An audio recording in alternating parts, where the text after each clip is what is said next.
Jamie, how you doing? I'm doing great. How are you? Oh, living the dream, as they say. So you are a trauma recovery coach. Is that a fair title to Yep, give you? that's an exact Okay. title. Okay, good. Well, I nailed it. What led you down this path? So, getting to this specialization of trauma recovery coach definitely comes from my own personal life experience, as well as professional development. I have my bachelor's in psychology, and then I got my master's in psychology with a specialization in trauma, self care, and resilience. And even before that, I had worked in the nonprofit field for many years, helping hospitalized children and their families, and then working for a domestic violence and sexual assault agency. So, kind of everything in my life just sort of led to in this direction. Yeah, it makes sense. I mean, sometimes you get to a point in your life where the signs are there and you're like, you know what, I need to help people with this same problem that I'm having. I know a few people that have gone that route. And for me, trying to find a good therapist in the past has always been a struggle. It's like sometimes you just people want to throw their own ideas into it, their own politics and all that, and it's hard to find someone who's there to actually help the patient versus just trying to make it about some political statement. Yep. Yeah, unfortunately, that can be the case, and it is frustrating when you're trying to find the right match, the right person to work with, and you have to bounce around a couple of times because then it gets not just frustrating, but you get disappointed, and it feels like you know, well, I'm just stuck with these issues, and I'm not going to be able to get the help that I wish I could, and so yeah, it can be frustrating and disappointing. But it is worth it to at least give it a shot and try to talk to someone else and try to find that person that's going to be the right match for you in terms of listening and in terms of giving you the advice and direction that you need, which I actually, when I was in my mid 20s was when I started my intentional journey of healing, actively going to therapists, going to a doctor, working on myself. And when I remember when I first started that I met with a male therapist and I didn't like it at all. And I thought for a long time that I couldn't work with a male therapist because it reminded me so much of my abusive father. And I could Mhm. only work with a female therapist.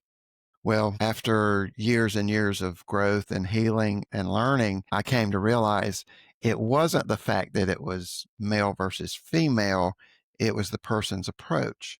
The first Mhm. person I went to had a very direct approach, which to me came across as very authoritative and, you know, looking down on me and things like that. I needed, at the beginning, I needed someone much more compassionate, much more listening than talking. And now, like after years of healing and growth, if I'm talking to someone and they're way too soft on the compassionate end, I can't do it. I'm Mhm. like, no, no, no, no, no, no. Now I Right. need that direct, no BS. Let's cut to the chase. So the one thing I've noticed when it comes to people that are seeking therapy is I think the trauma that they suffer is the opposite of how they need to be handled. Does Hmm. that make sense? Yeah. Like, for example, if you have a very, like you said, authoritative father, he's a disciplinarian and he's always in your face or all something like that. Hmm. And then you need to find a therapist that's going to at least listen, like you said, more than talk, Yeah. because that way it gives you that chance to relax and to be able to take a deep breath and say, okay, this person's not judging me. They're not going to yell at me. They're not going to demean me. Because I had the same issue with my father as well. Like he just wasn't, I mean, I think there was a huge age gap. He was 50 when I was born. So he was born in 1927. I was born in 1979. You could bludgeon a kid back then and get away with it. You know what I mean? So it was just different. My first therapist that I saw, she was excellent. And I was like you, I didn't think I could talk to a male therapist because I just never got along with dudes that much. And then as I've gotten older, it's changed. Now I have male friends and female friends, but it's just, uh, I always found female therapists easier to talk to because they have that nurturing or about them if you want to get all hippie about it. Yep. Yep. What I mean, you don't have to go into too great a detail if you don't want to, but the trauma that you faced, was it like you said, it was an abusive father? And I mean, was he just like overbearing, or if you don't mind going into that? Oh yeah, no problem. And mine actually started before that, which, just made everything afterwards 10 times worse in a sense. Hmm. But my parents were divorced when I was a baby. I never even saw a picture, never heard a name of my dad, never saw him. I didn't know I had a dad. Wow. Honestly, like Okay. 100% did not Yeah. know I had one. And so it was just my mom and I for the first few years of my life. And then when I was 8 years old, she had gone into the hospital. She had been sick for quite some time. And I was sitting at home one Saturday morning watching cartoons. My grandmother had come to stay with me while my mom was in the hospital. And my grandmother came into the room and said, "Jamie, I'm sorry, but she's gone." And I instantly froze emotionally. Hmm. It was like I stopped and the rest of the world just continued to spin around me. And that grief I carried, I never I never knew how and never had anyone to support me in how to process that. Hmm. And 3 months later, a wonderful family court judge, and I'm being sarcastic, decided that, oh, if the boy's father is still alive, he should go live with him instead of with Yeah. his No. grandparents who actually wanted him. Mhm. And so I was sent to live with my dad, whom I'd never met. And so a new house, a new family, a new town, a new school, everything. I just never had the chance to even process or grieve correctly. It feels like the family court just set you up for failure right out of the gate. Yeah. Yeah. And it's like, I mean, it doesn't. To me, that makes no sense as to why you would give somebody or put somebody in a home that they don't even know the person that's the head of the household. I mean, just because you're related by blood doesn't mean you're related. Yeah. And Yeah. that's and yeah, that's the one problem with the family court that I don't ever think that they take into consideration. It's always, they say it's what's better for the child, but sometimes being with a biological parent is the worst thing for the child. Yeah. They missed the mark quite a lot. And I think we've seen, especially in recent decades, we've seen a lot more, exposure of how um, unbeneficial, you know, Mhm. sometimes even negligent the the systems, family court system, criminal justice system, how they can be, and because they don't take the time to look at individual cases, and they honestly aren't even up to date on most of the time. Now, I'm sure there are some really good people out there, judges and lawyers, and that really care about people, but in general, these systems are not built to go even by current psychological understanding, current science, current social aspects. They're just Right. not. They were set up decades, centuries ago Yeah. sometimes, and they still Mm. run off of those principles. So no, they're not. And when I got into this new household, my dad was verbally, psychologically, and emotionally abusive, and I grew up with that. Yeah. And so, like, just a couple of examples, like I remember, so I came in, he already had remarried and had another child. So here I was put into this new family unit, didn't know anybody. And there was a night that so I had probably just turned 9 years old. And there was something that brought up the memory of my mom, and I started to cry. And my new stepmother wanted to comfort me. Well, my dad chastised her, said, "No, Mhm. don't you do that. He's got to learn that he can't cry all the time. He's got to grow up to be a man. He can't, be a wimp and be a crybaby." And this is a 9-year-old child whose mother just died. So that was the theme of the emotional abuse that was from then on out, Mhm. and was constantly told through words and through actions that I was unwanted, that I was not worthy of anything, not love, not accomplishments, nothing. So it was difficult and had a huge impact. Yeah, I don't understand this idea of masculinity in our society. It needs to be this stoic, unemotional rock. I mean, there's times for that, but there's also times where you could be vulnerable. And I mean, don't get me wrong, you shouldn't cry at every little fucking butterfly or something like that. But there has to be you have to let that out occasionally, or it's just you're gonna have a heart attack or something. And being that impressionable at that age and having your mother die, who was your foundation for I would assume what would be your way of life, and then having that yanked from you and then putting in this new situation where the person that's supposed to care for you, protect you, and love you is abusive towards you Hmm. is gotta not be, it's gotta be devastating to a young child. Because my mom is still alive, and but my father, he died when I was 14, so that's been 33 years ago now. He's Yeah. been dead. And so the way it worked in my family was my mom was a breadwinner because my father was just, he was, let's just say he was not motivated to work, put it that way.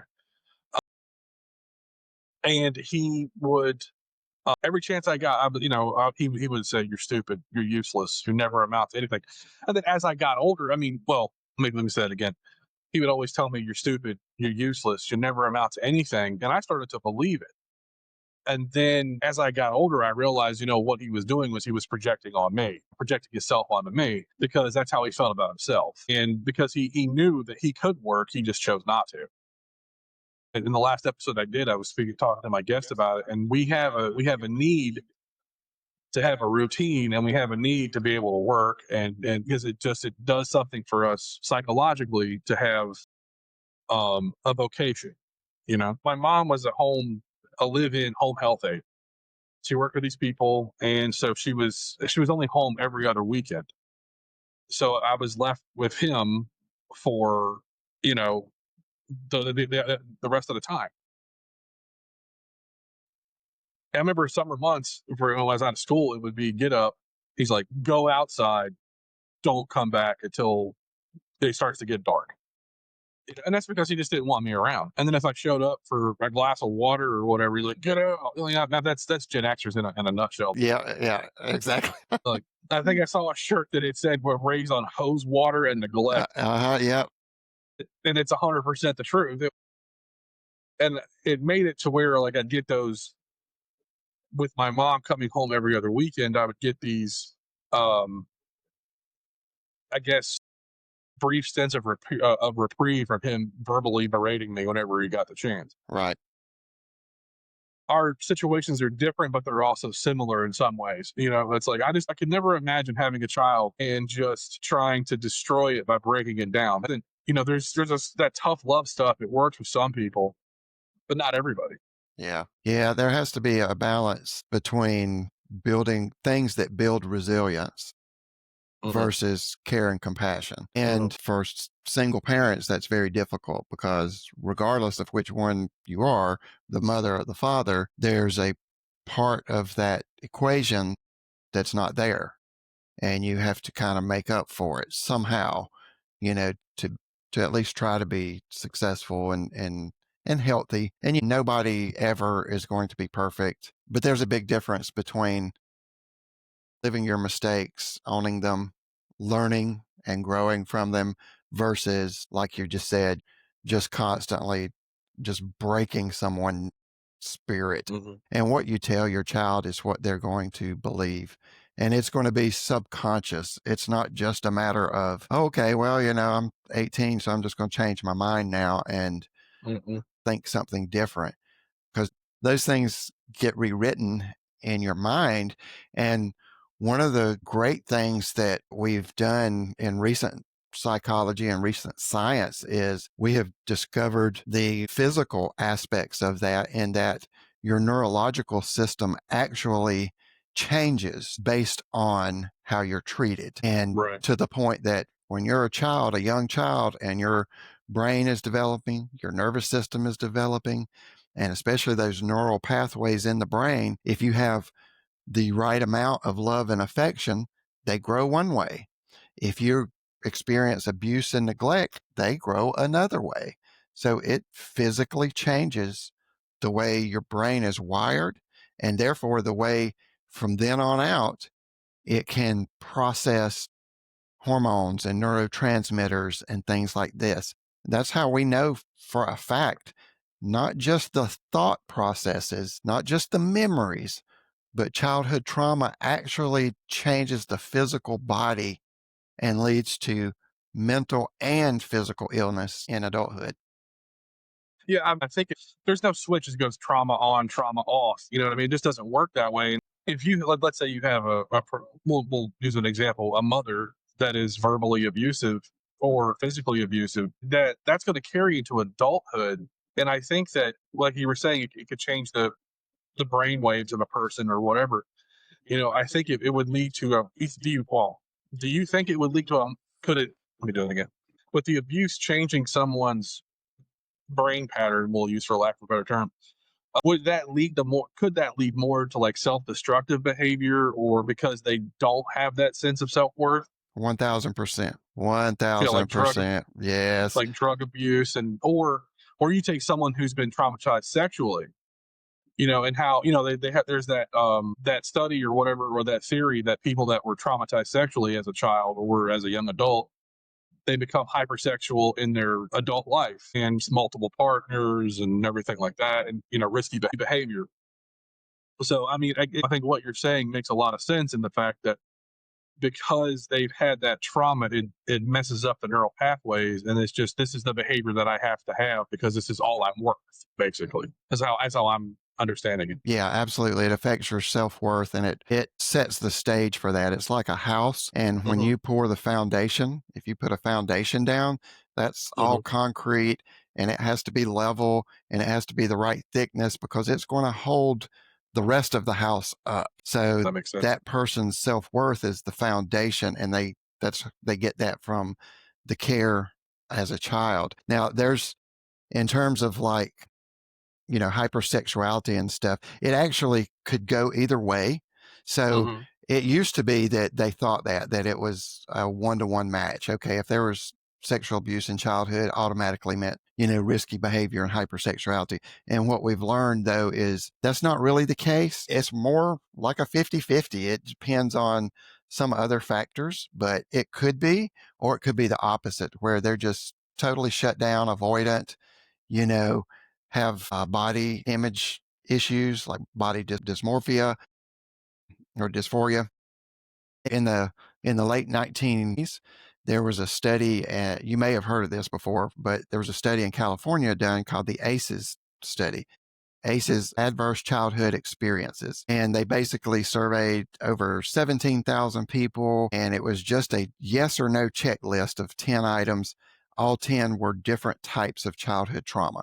Did you experience this, yes or no, yes or no, yes or no? And the yeses added up to a score. So it could be between Okay. 0 and 10. Mm-hmm. Now, what they discovered was that people with a 4 or higher score had like massive rates of physical illness in adulthood. So these childhood traumas were directly responsible, or at least for exacerbating these physical illnesses, everything from diabetes to cancer, you name it, digestive issues, immunity issues. And the whole reason it came about, and to backtrack because of your point, was Dr. Felitti was running an obesity clinic, and he's helping people with massive obesity lose Mm-hmm. weight. And he started realizing that he had patients or clients that would reach their goal and then all of a sudden fall off the wagon. They Mm-hmm. would reach their goal and just backtrack. Right. And he Yeah. was like, after dozens of cases, he was like, wait a minute, this isn't a coincidence. This can't be just a personality trait. What's going on here? And so he started kind of looking into their history. 55% had sexual abuse as a child. So what was happening subconsciously was the weight, the obesity was a protection, was a Uh-huh. survival mechanism subconsciously to make them less attractive so And that they yeah, would lower the risk of further sexual abuse. And all this was, being played out through the mind and the body, and they didn't even realize it. yeah. So, yeah, these things have massive effects. Well, the subconscious mind is such a powerful thing. If you put walls up, you put barriers up to where you can't, to where it just blocks out this trauma. And it's like, because I know there's parts of my family life that I'm not 100% sure of what has happened.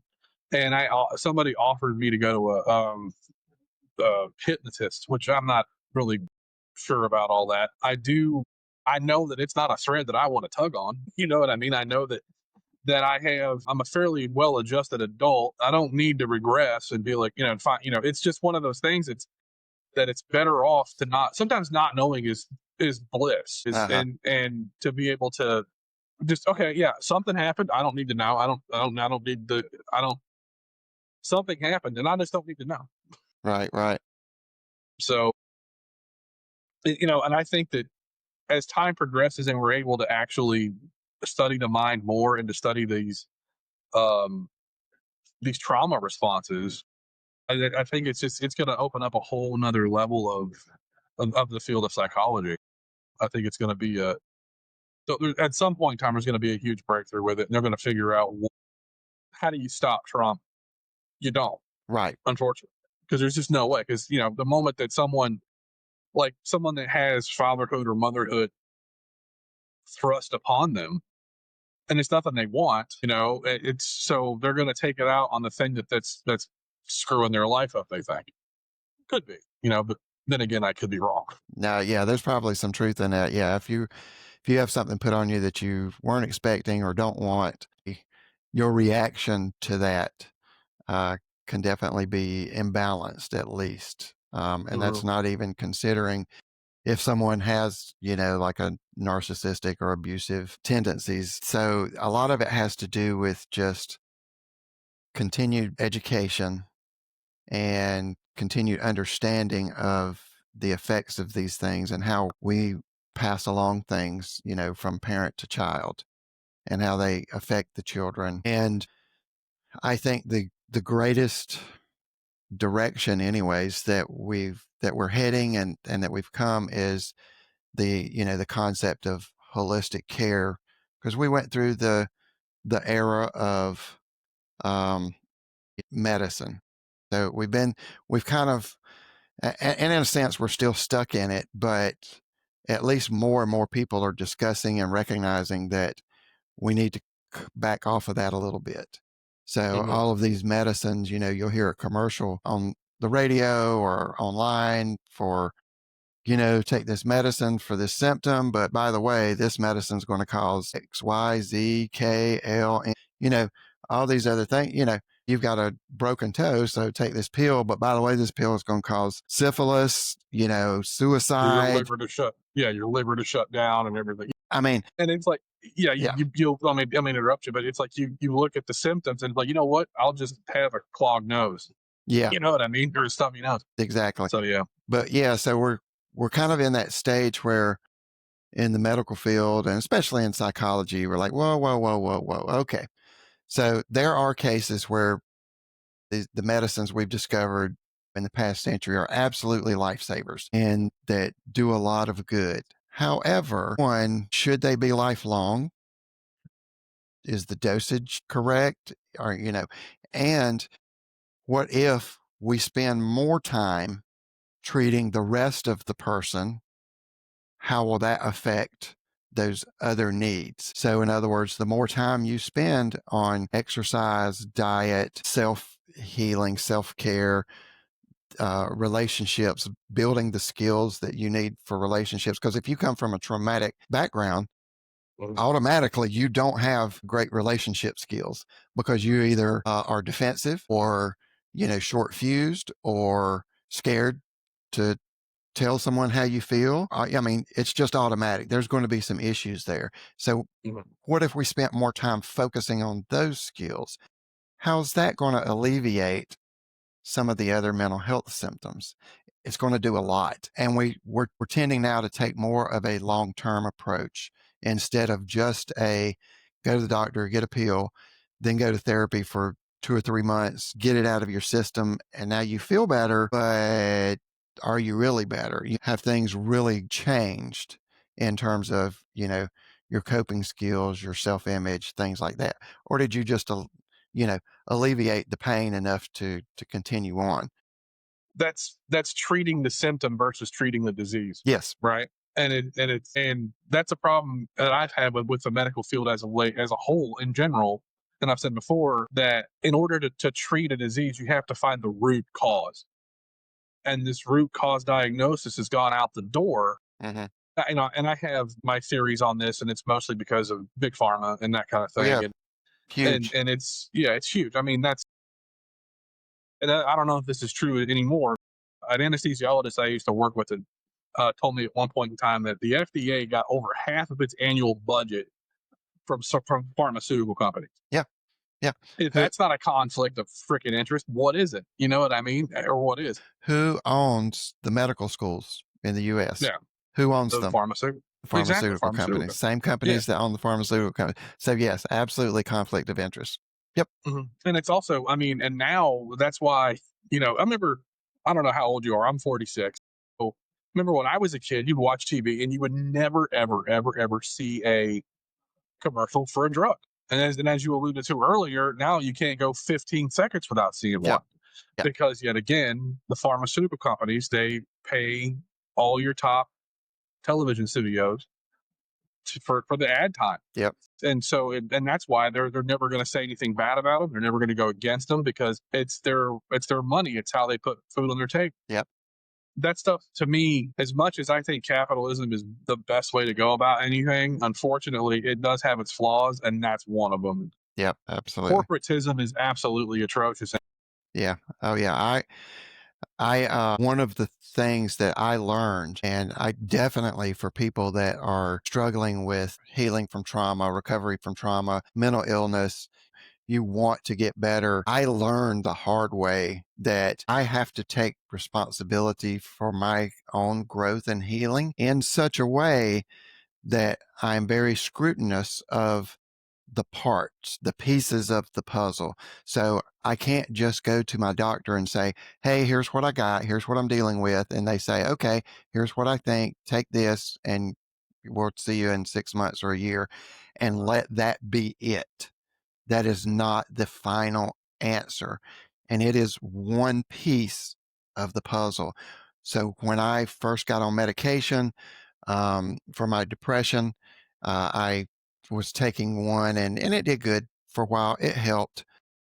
But I ended up years later changing doctors, and she recommended something else that was more aligned with my symptoms and the timing of my symptoms. And I switched medications and it did a lot better.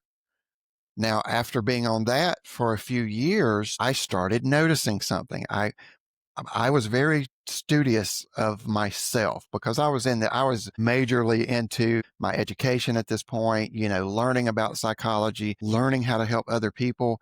And so part of that was I was a student of myself. I took notes. When I had a depressive episode, I wrote it down, why it happened, how long it lasted. And one of the things I noticed was even though the medication I was on at the time did a great job, I still occasionally had depressive episodes. So I was like, wait a minute. So if I'm still having this, does that mean I need to be on this as much? So I talked to my doctor and other resources, and I ended up, with her scaling back a little bit. And I basically ended up finding a place where I didn't need as much as often Okay. because of all the other work I had done had kind of brought a balance there. Mhm. And the same with therapy. There was certain times I needed to go and get help in that area. I needed to go and talk to someone. But the more I did it, the longer I did it, the more I learned the tools, the more I learned the things that actually helped me. And so I could know this is going on. So I need to talk to someone about this because Correct. there's a certain method to it. I wanted to go back to what you said earlier on was taking care of yourself is a huge thing when it comes to mentality. Like I used to be, like at my heaviest, I was 320 pounds, but I'm 6'4". So, I'm a big guy. And I've noticed that now that I'm on a better diet, I'm on a workout routine. The mental clarity that you gain from that level of physicality it's immeasurable. I have someone in my family that suffers from depression because of childhood trauma, and they were really big on taking like these long depression naps. And I'm like, I said, get up, get a shower, go outside, get a little bit of sun, and you would be surprised how much better you feel. Yeah. And I'm not saying that that's going to cure it all or whatever. This whole idea of pulling yourself up by the bootstraps doesn't always work. Right. Right. But I think what I'm trying to allude to is how you said you have to be responsible for your own well-being, and you have to hold yourself accountable and basically show up for yourself, Yeah. because especially if you don't have a strong support system to help. Yeah. Absolutely. And when you're first starting off, that's almost impossible. If you're like literally living in the darkness and Mm-hmm. there you just don't even see, hope available, that it feels impossible. And I Mm-hmm. I had a suicide attempt when I was 18. I know what it's like to just lay in bed and just not even just hope that you die during the night Right. because you don't see any way out of your feelings. You don't see any way out of the circumstances. If it's trauma, whatever it is, it's not there. And that's when you need to get started. You need that professional help. And that is the best place that you can go. But trust me, the more you stick with it, the more you just put one foot forward, just put the next foot forward, just put the next foot forward, just keep going, the more you'll grow and find that strength to want to do better, to want to live, to want to, help others, to want to help yourself. And a vital piece of that puzzle is what you're talking about. And that is what I was alluding to earlier, and that is the connection between physical health and mental health. They're not separate, Mm-hmm. they're the No. same. And here's a very easy example. Almost all of us have heard of dopamine, right? Mm-hmm. You hear of serotonin and dopamine. That's at least pretty standard hormones or neurotransmitters that you hear discussed. So dopamine, if you don't know everything, that's okay. You at least know it has to do with your level of happiness. So we'll Mm-hmm. just go with that. Well, you think, okay, well, that's going on in your brain, right? Did you know your intestinal tract creates dopamine? Your Your, stomach, yeah, and the yeah, lining of your stomach, yeah. your microbiome, which is the lining of your digestive system, Mm-hmm. creates dopamine.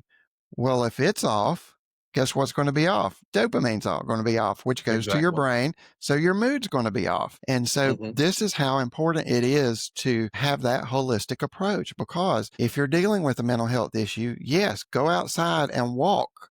That physical exercise will help regulate your nervous system, which is part of what's going on with mental health issues. A good diet will help regulate that gut microbiome, which also, guess what? It's feeding that mental health issue. So it's Mm-hmm. not one or the other, it's in combination. And the more you learn that and the more you work on it piece by piece, long term, you will see those effects. And like you said, you'll feel immeasurably better.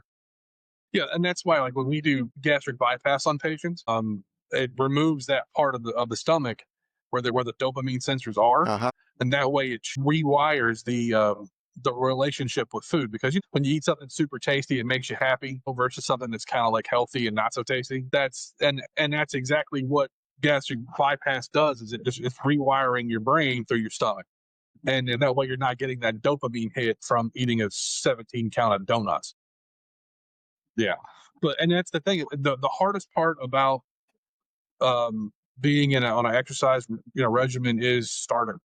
Is just like you said a minute ago, is just putting that first step forward to be able to just to take that initial step. Now I can see if someone has an injury or they have like a bad knee or whatever, they may be uh, hesitant to start a workout routine or whatever, or any kind of physical exercise. But just walking even a little bit to go just around the block is just some place to start, or even just down the street to the mailbox and then come back.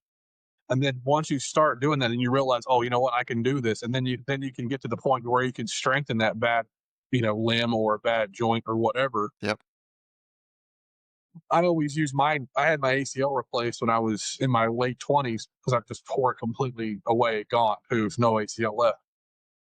And it took a while, and it took me a few years to, with the instability, to actually have it. I just got tired of it, tired of hurting, tired of swelling, and so I went and had it replaced. In the past, I had used that as a reason not to work out because of the pain, and now there's atrophy in that muscle and that quadricep. So some people can use that as an excuse, like injury and stuff. But the more you do, the better you feel. Is basically, you know, Yep. And when yeah, you have an injury, guess what? The doctor, the surgeon, the physical therapist, whoever is telling you, go do this. Go do this. So I'm telling people as a trauma recovery coach, if you're hmm trying to recover from trauma, or if you're dealing with a mental illness, this is your prescription. I want you to go walk 3 times a week, at least for 30 minutes. That's your first step. yeah, So we need more in therapy. We need more holistic care. hmm And there are some that are just absolutely groundbreakers in this area that are doing fantastic and amazing work. But you you have to look at those and say, okay, well, what can I do if I'm getting this from this person, if I'm getting therapy from this person, and we're discussing the past and we're discussing my emotions, et cetera, et cetera. Okay, well, what do I need to do in the physical realm with my health? Because they're connected. They're absolutely connected. So yeah, it takes a while. It takes a while, and I think people might feel discouraged, like, oh, I just can't do all this. I can't just snap my fingers and do all this today. No, you can't. hmm Sit down and write it out. Write it out. I'm certified in therapeutic writing, and that's one of the things I use with my clients is we're going to sit down and just write all this stuff out like a list, and then just pick the things on the list and say, okay, what's the next thing I can do? One thing I can do in this area. Exercise, what can I do? Diet, what's one thing I can fix? Mental health, relationships, what's the next one thing I can do? And then just work on that and stick with it. yeah. And I've also noticed that you kind of are who your friends are at times too. Hmm. But the people that you surround yourself with are the ones that can either help you or they can crush your goals when it comes to anything. You know what I mean? Like, as I've had friends in the past, like I've started businesses, and it's and they would either be jealous or they would, it's going to fail. I'm like, well, thanks. It's like, so those types of people you just want to get out of your life, and it's Right. anybody that's not going to help you thrive, they need to go away. But I think that we as humans, we need that familial unit. Not all family is blood. You can always choose your family at times, but sometimes you just, it's a multifaceted thing, and it's a very complex thing. So it's mental health is so staggering to some people, and it's like and you like you were saying before, you're at the very bottom and you're looking up at the top and you're like, how do I get there? And it's, I hate to say one day at a time, one step at a time, but that's exactly what it takes. Yeah, it It's like is. you have to pull yourself out of the shit and just not, yet again, with hopefully with a good support system, it'll be a little bit easier, but you definitely have to take that first step because no one can do it for you. Yeah, So, absolutely. so, so what, to lighten the mood a little bit, what, what do you do for hobbies? What keeps you sane? I'm sorry. Did I give you the impression I was sane? Well, I was giving you the benefit of the doubt. I figured, what's I, the chances of two insane people talking? yeah. What's the joke about the serial killers in the Serial car? killer? Yeah, Yeah. there's no way. Yeah, I'm mostly sane. The parts of me that aren't, I have learned to love, and Mhm. just enjoy who I am. And that's also a huge accomplishment in healing from mental health and trauma, is learning to love who you are. Because, people say, well, you're weird or whatever. You're like, okay, yeah, everybody's weird in some way. Hmm. For me, I grew up being a big fan of comic books. I read and collected comic books since the fourth grade with my best friend. I met in fourth grade and we're still best friends.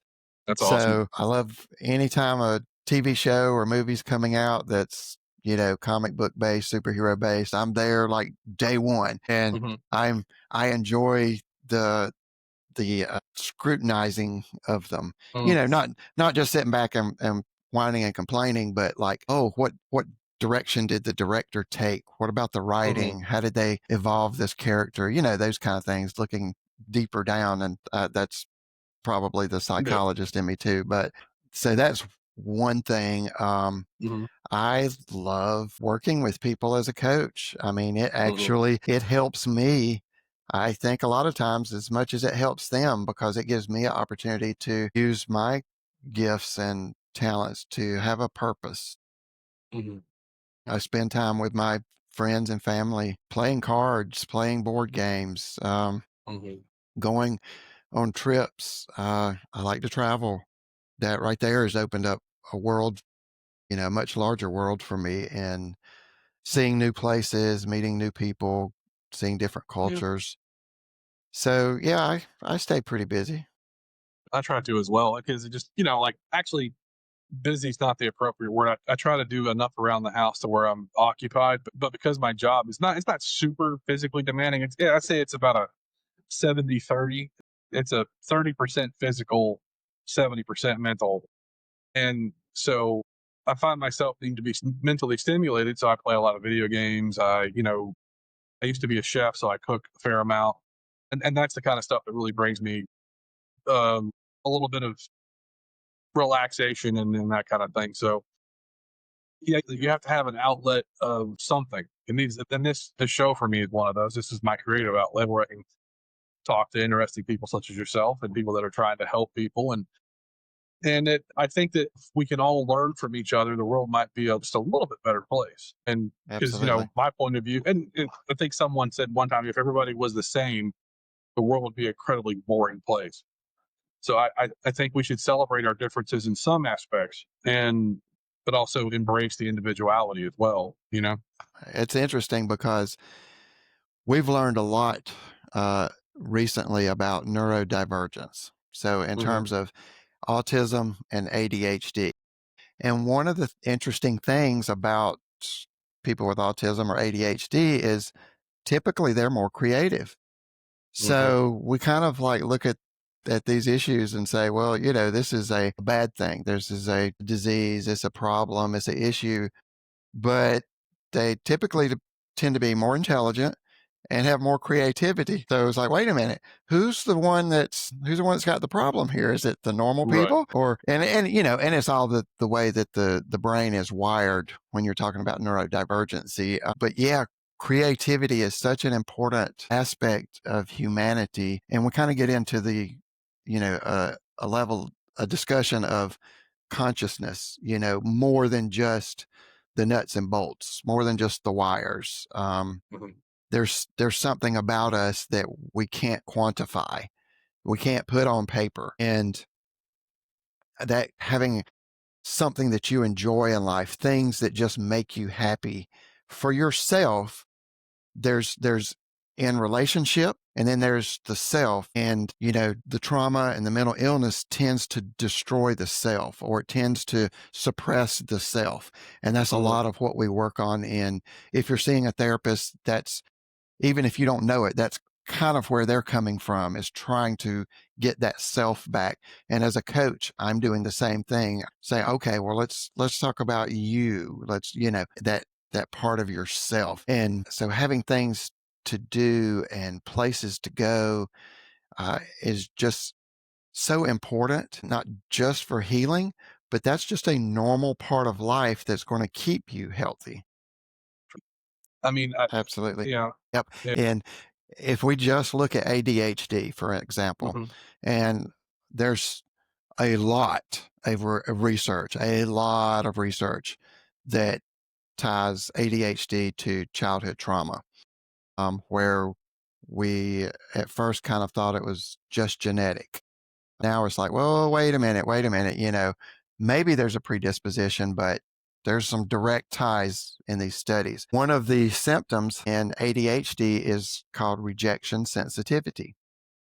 And rejection sensitivity is the very idea of what you're saying, is that other people don't like me.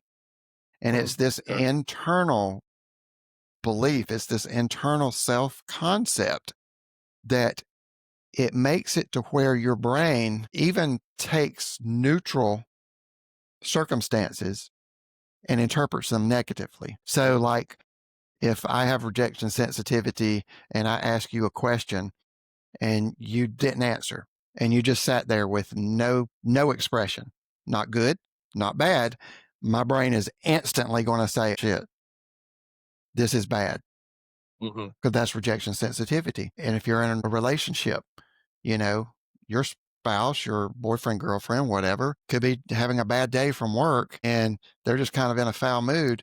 Your brain is going to interpret that as in, oh, they're mad at me.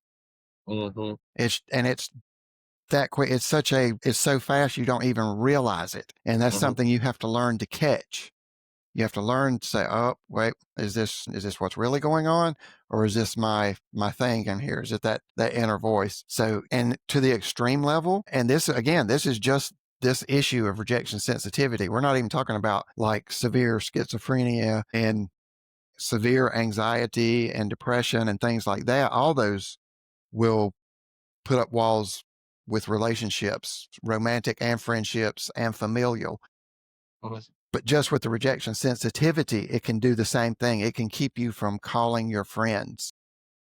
Right. You can literally sit there and say, yeah, I miss my friend John.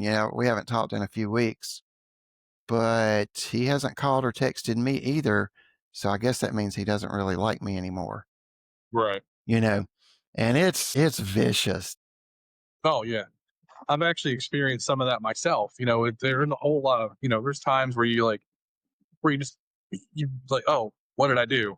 Or are you okay? Or you're always trying to reassure that it's not even you're trying to reassure the other person, you're trying to reassure yourself of did I do something to piss them off or make them go away? Because it can be abandonment issues, it could be, a lack of a good, whatever that precipitates the whole, I don't want to do anything to make this person not like me and leave. And it's not, and that's a rough way to live. It is. It Because is. if you think that every time that everything has ever happened that is your fault, and you're like, oh, I suck, and that's just boring. And then that starts from childhood, and it starts from someone that that's supposed to love and protect you doing that to you to make you feel that way. Exactly. You're taught at a young age that either everything you do is wrong, Mhm. things you that another person's emotions are dependent upon your behaviors and words and even existence sometimes. And then you also get into attachment theory, which says the way that your primary caregiver, who in the majority of the cases should have been the mother, but your primary caregiver, how they treated you creates this attachment of either could be rejection or it could be overly needy. Then attachment theory says that when you grow up, you get into a relationship, romantic relationship, and you're either anxious or avoidant. And you have to work towards getting back to healthy. And so, yeah, all that stuff comes from childhood and can be either made worse Mhm. as it goes, or you can learn from it. But, that's what we have parents for, is to teach us how to navigate life. And if they're not Yeah. teaching you the right way, either intentionally or unintentionally, it can develop into these negative self perceptions, negative perceptions of the world and people around us. Yeah. And it's like, I think a lot of parents don't realize the level of responsibility they have when they do decide to have children. I think that there comes a, like, I've said before, and probably sorry people that have heard this a bunch, but I don't have kids because I grew up in a house that was, there was 9 kids in my family, and it's just something that I never really wanted was to be a father. So because I didn't want that burden of, am I going to screw this person up?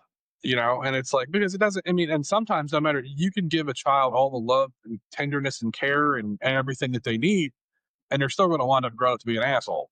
So it's, unfortunately, it's just, I think there's a lot of, um, what's the word I'm trying to find? I guess self accountability for it, maybe is the word I'm looking for. I think that there's only so much of it that can be trauma, and there's also, I think there's a certain point of it to where it's also personality of the person suffering. I mean, I couldn't imagine someone that has a narcissistic complex and is also, you know suffered trauma as well, you know what I mean? So how would that person play out in life? Once you get to a certain age, you have to start seeking the help, and like we've said before already, is just, you have to learn how to navigate those waters on your own sometimes. Yeah.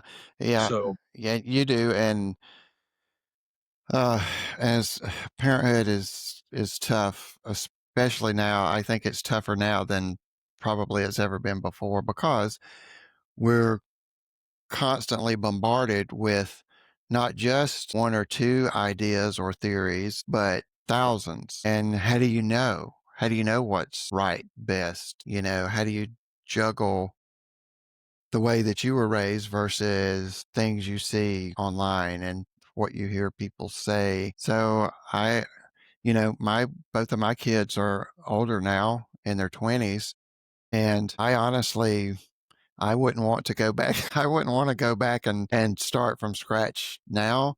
It would be very difficult. And it was not easy for me as a parent because I was still, when I had them, when they were young, I was still very much in that healing mhm, process from my own depression and trauma recovery. And so I know there were, things I did or said or not said that weren't ideal. Like if I mhm, was in a depressive episode, I would just want to sit and watch TV and not talk to anybody. Or right. I might want to go in my bedroom and shut the door and just sleep or mope. And so now that leaves them, you know, even if it's a few hours, did that teach them that, they weren't important? Did that teach them that I wasn't available as a secure parent? Sure. I think at times it probably did. But there were other times where I was very conscious about, I'm not going to treat them the way I was treated when I was growing up. So I'm going to make sure I go to their events, sporting events, and not just show up for games, but talk to them when they get home from practice. How did it go? Did you like it? Is this Uh, something you want to continue doing? Do you want to try something else? Really try to apply the principles that I had learned. So you have to take responsibility for yourself, for your own healing and growth and learning. And if you're a parent, now you got to do it for them too. yeah. That's part of being a parent. You've got to take the time. You can't just sit and say, okay, I'm going to go to work and get a paycheck, and therefore I'm paying the rent and buying groceries. So every single evening and weekend, I'm going to do my thing Uh-uh. and just leave your Yeah. kids hanging. That's not right. You need personal time, sure. But guess what? There's a balance in scheduling. You're the Yeah. adult. Figure it out. Find a resource that will help you figure it out. Is it easy? No. If you're trying to overcome shit from the past, it's not going to be easy, but you can do it. You can do it. Well, and that's where having a good support system, like we said earlier, comes into play. Like, if the grandparents are in the picture and are around and willing, that's always a good way to do things as well. I you know, but then again, I'm always the outsider looking in when it comes to parenting because I don't I don't even have house plants. I don't actually my girlfriend takes care of those, so I don't have to because I'd probably wind up killing the thing. No, where can people find you to get to to use you as a coach? My website managingmentalhealth.net has the, you know, all the standard stuff on there, social media links. If you'd like to follow me there, I constantly, share tips, encouragement, strategies, education, things to help people learn and grow. My email's there, you know, where you can send if you're interested in coaching. We can set up a free consultation so I can learn a little bit more about what you're looking for and see if it's a good fit. And then the books I've published are also there. So if you're looking for help with uh, anxiety, depression, PTSD, or ADHD, books on each of those. And then I also have a new publication that's a managing mental health journal. So it's filled with prompts with questions that you can go through, and they're meant specifically for, self growth and self development and self discovery. So they're kind of fun to do but at the same time, there's a serious evidence backed principle behind them. Every goal Hmm. in life, now it doesn't matter what we're talking about, takes Hmm. work and there's a challenge to it. You don't win a gold medal at the Olympics by deciding today that you're going to be a track star. You go out and run a mile and bam, you're good to go. It doesn't happen that way. Every football player that you see in the NFL that wins the Super Bowl, they didn't just show up at the beginning of the season, sign up and start playing. They probably started as like 4-year-olds Hmm. learning to run, learning plays, learning to tackle, and they made it through high school, then they made it through college, then they made it to the NFL. Every ballet dancer that is just amazing and beautiful in their movements and their strength. It didn't just happen last weekend. It's taken years. And I think this is an area when we're talking about mental health, healing, and self development it's the same principle. This is the way life works. You plant a seed today, you don't eat the fruit tomorrow. It has to grow. You have to take care of it. It has to go through both rain and sunshine to grow. And then you get to pick the fruit and eat it. And that's the same with mental health growth and healing and self development. You start today and you just keep at it. You keep at it and keep at it, and you will see the growth. Yeah. Well, I'm gonna say thanks for coming on. I really appreciate it. It's a good time, informative. I hope you found it somewhat fun.